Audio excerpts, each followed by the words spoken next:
Artificial intelligence का एक भाषाई इंजन चैट जीपीटी हो, जिसको generative pre trained transformer ChatGPT से अगर कोई भी सवाल या किसी भी कंटेंट के बारे में अगर आप पूछते हैं तो वह अपने विस्तृत डेटा के आधार पर, यानी कि आपके सवाल से रिलेटेड या आपके कंटेंट से रिलेटेड दुनिया में जो भी डाटा उपलब्ध है उसके आधार पर कुछ ही सेकंड में आपके भाषा में उसका जवाब उपलब्ध कराएगा, यानी निकाल करके देगा।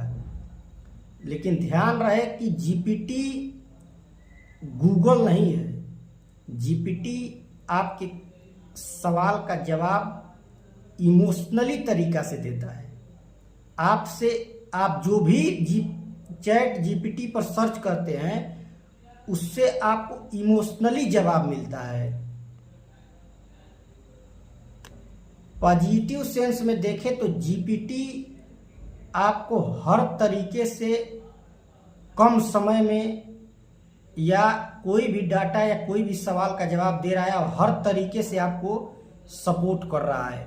लेकिन वहीं अगर निगेटिव सेंस में देखा जाए, चैट जीपीटी मशीन लर्निंग का काम करता है और चैट जीपीटी में आप जितने भी सवाल पूछेंगे, जितने भी बात करेंगे, वह आपके डेटा को फीड करता रहेगा और उस आधार पर आपसे बात करते करते वो आपको आपसे बेहतर समझने लगेगा।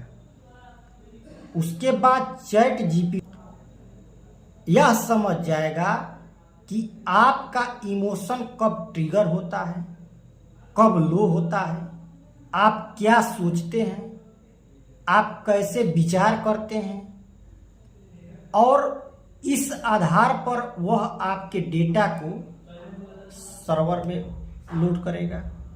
और सर्वर यूएस यानी अमेरिका के पास है, क्योंकि हमारे पास तो कोई सर्वर है नहीं।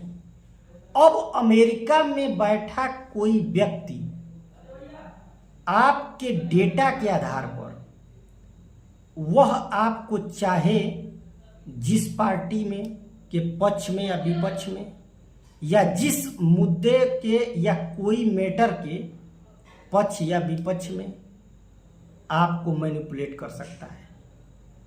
तो सबसे महत्वपूर्ण बात यह है कि आपको एआई पर यानी चैट जीपीटी पर या सोशल मीडिया पर जब भी इसका प्रयोग करें तो आप अपने ओरिजिनलिटी को ध्यान में रखते हुए इसका प्रयोग करें।